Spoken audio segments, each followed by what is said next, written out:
प्यारे संतो प्यार से कहना, धन निरंकार जी तू ही निरंकार, मैं तेरी शरणाह मैनू बख्श लो। तू ही निरंकार, मैं तेरी शरणाह मैनू बख्श लो। प्यारे संतो प्यार से कहना, धन निरंकार जी।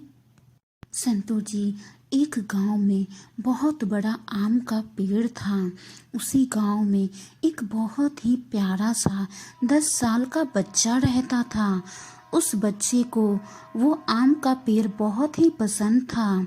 जब भी बच्चे को फुर्सत मिलती वो आम के पेड़ के पास पहुंच जाता, पेड़ के ऊपर चढ़ता, आम खाता, खिलता और थक जाने के बाद उसी आम के पेड़ की छांव में सो जाता। उस बच्चे और आम के पेड़ में गहरा रिश्ता, एक अनोखा रिश्ता सा बन गया। बच्चा जैसे जैसे बड़ा होता गया वैसे वैसे उसने पेड़ के पास आना कम कर दिया। कुछ समय बाद तो बिल्कुल ही बंद हो गया आम के पेड़ के पास आना। आम का पेड़ उस बालक को याद करके अकेला रोता रहता था। एक दिन अचानक पेड़ ने उस बच्चे को अपनी तरफ आते देखा और पास आने पर कहा, तू कहाँ चला गया था? मैं रोज तुम्हें याद किया करता था।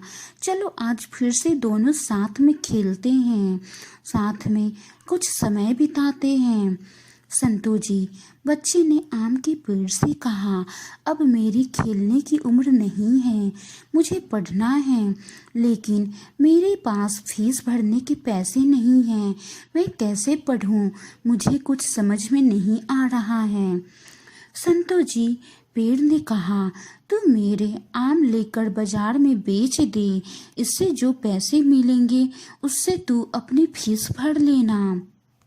संतो जी, उस बच्चे ने पेड़ पर से सारे आम तोड़ लिए और आम तोड़कर उसे बेचने के लिए वहां से बाजार चला गया। उसे बेचकर अच्छी खासे पैसे मिल गए और उसने स्कूल के फी को भर दिया। उसके बाद वो लड़का फिर कभी दिखाई नहीं दिया। आम का पेड़ उसकी राह देखता रहा। एक दिन वो फिर आया उसी आम के पेड़ के पास और कहने लगा, अब मुझे नौकरी मिल गई है, मेरी शादी हो चुकी है, मुझे मेरा अपना घर बनाना है, इसके लिए मेरे पास पैसे नहीं हैं, मैं क्या करूं? तुम मेरे बहुत अच्छे दोस्त हो, तुम ही मुझे कुछ रास्ता दिखाओ। संतो जी, आम के पेड़ ने कहा, तू मेरी सभी डाली को काट कर ले जा, उससे अपना घर बना ले। संतो जी, वो लड़के ने पेड़ की सभी डाली काट ली और लेकर चला गया। आम के पेड़ के पास अब कुछ नहीं था, वो अब बिल्कुल बंजर हो गया था, कोई उसे देखता भी नहीं था। पेड़ ने भी उस लड़के की आने की उम्मीद छोड़ दी। आम के पेड़ को अब ये उम्मीद नहीं था कि वो लड़का अब उसके पास फिर आएगा, क्योंकि अब तो उसके पास कुछ बचा ही नहीं। संतो जी, एक दिन अचानक वहाँ एक बूढ़ा आदमी आया। उसने आम के पेड़ से कहा, शायद आपने मुझे नहीं पहचाना, मैं वही लड़का हूँ जो बार बार आपके पास आता और आप हमेशा अपने टुकड़े काट कर भी उस लड़के की मदद करते थे। मैं वही लड़का हूँ। आम के पेड़ ने दुख के साथ कहा, पर बेटा, मेरे पास अब कुछ ऐसा नहीं है जो मैं तुम्हें दे सकूं, मुझे माफ कर देना। संतो जी, वो लड़का जो अब बूढ़ा हो चुका था, उसके आंखों में आंसू थे और वो कहने लगा, आज मैं आपसे कुछ लेने नहीं आया हूँ, बल्कि आज तो मुझे आपके साथ जी भर के खेलना है, आपकी गोद में सर रखकर सो जाना है। इतना कह के वो आम के पेड़ से लिपट गया और आम के पेड़ की सूखी हुई डाली फिर से अंकुरित हो उठी, फिर से वो खिल गई।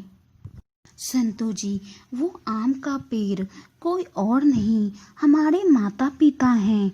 जब छोटे थे उनके साथ खेलना अच्छा लगता था। संतु जी जैसे जैसे बड़े होते गए वैसे वैसे अपने माता पिता से दूर होते गए और माता पिता के पास तब आए जब कोई ज़रूरत पड़ी या कोई समस्या खड़ी हुई। संतो जी आज कई माँ बाप उस बंजर पेड़ की तरह अपने बच्चों की राह देख रहे हैं। संतो जी माता पिता वृद्ध हो गए हैं तो क्या हुआ, जिस तरह हम बच्चे थे तब हमारे माता पिता ने हमें संभाला। अब हम जब बड़े हो गए हैं, युवा अवस्था में आ गए हैं और हमारे माता पिता वृद्ध हो गए हैं, वो अब एक बच्चे की अवस्था में चले गए हैं, तो अब हमारा फर्ज बनता है कि हम अपने माता पिता को संभालें। संतो जी एक बार जाकर आप अपने माता पिता से लिपट जाएं, उनके गले लग जाएं, उनके गोद में सर रखकर कुछ समय उनके साथ बिताएं। फिर देखना वृद्धावस्था में भी उनका जीवन फिर से अंकुरित हो उठेगा, जिस प्रकार वो आम का पेड़ बंजर हो गया कि और उसे अब ये यकीन हो गया था कि वो लड़का, वो बच्चा अब नहीं आएगा, लेकिन उसके आने के बाद और वो आम का पेड़ फिर से हरा भरा हो गया, अंकुरित हो गया। ठीक उसी प्रकार आप अपने माता पिता के पास जाएं, वृद्धा अवस्था में उनका सहारा बने, उनकी गोद में सिर रखकर कुछ समय अपने माता पिता के साथ बिताएं और अपने माता पिता से बोले कि कुछ भी हो जाए, कैसी भी अवस्था हो, कैसी भी परिस्थितियां हो, वो हमेशा आपके साथ ही रहेंगी। संतो जी फिर देखना वृद्धावस्था में भी उनका जीवन फिर से अंकुरित हो उठेगा। संतु जी जब हम छोटे थे तो हमारे माता पिता हर फरमाइशें हमारी पूरा करते थे, उन्होंने कभी किंतु परंतु क्यों नहीं किया, वो हमारी हर मांगे पूरा करते थे। लेकिन जब हम बड़े हो जाते हैं, माता पिता वृद्ध अवस्था में आ जाते हैं, तो क्या अब हमारा फर्ज नहीं बनता कि अब हम अपने माता पिता को एक बच्चे की तरह संभाल कर रखें। संतु जी माता पिता ने अपना फर्ज खुशी खुशी हंसते हुए निभाया। चोट बच्चों को लगती थी, दर्द माता पिता को होता था, तो क्या अब हमारा फर्ज नहीं है कि हम वृद्धा अवस्था में अपने माता पिता को खुशियों का अंबार भर दें। संतो जी आज हम अपने जीवन में जो सफलता की उड़ानें भर रहे हैं, सफलता की ऊंचाइयों को छू रहे हैं, आज इस दुनिया में अच्छे से जीवन यापन कर रहे हैं, उसका श्रेय, उसका क्रेडिट हमारे माता पिता को जाता है, क्योंकि माता पिता ही ऐसे इंसान हैं जो हमें इस लायक बनाते हैं कि हम सफलता की ऊंचाइयों को छू जाएं। खुद गरीबी कष्ट सहकर अपने बच्चों को एक अच्छे मुकाम तक पहुंचाते हैं। संतो जी वाणी में कोई त्रुटि हो तो बख्श लेना जी। संतो जी साखी कैसी लगी कमेंट बॉक्स में कमेंट करके ज़रूर बताएं। प्यारे संतो प्यार से कहना, धन निरंकार जी।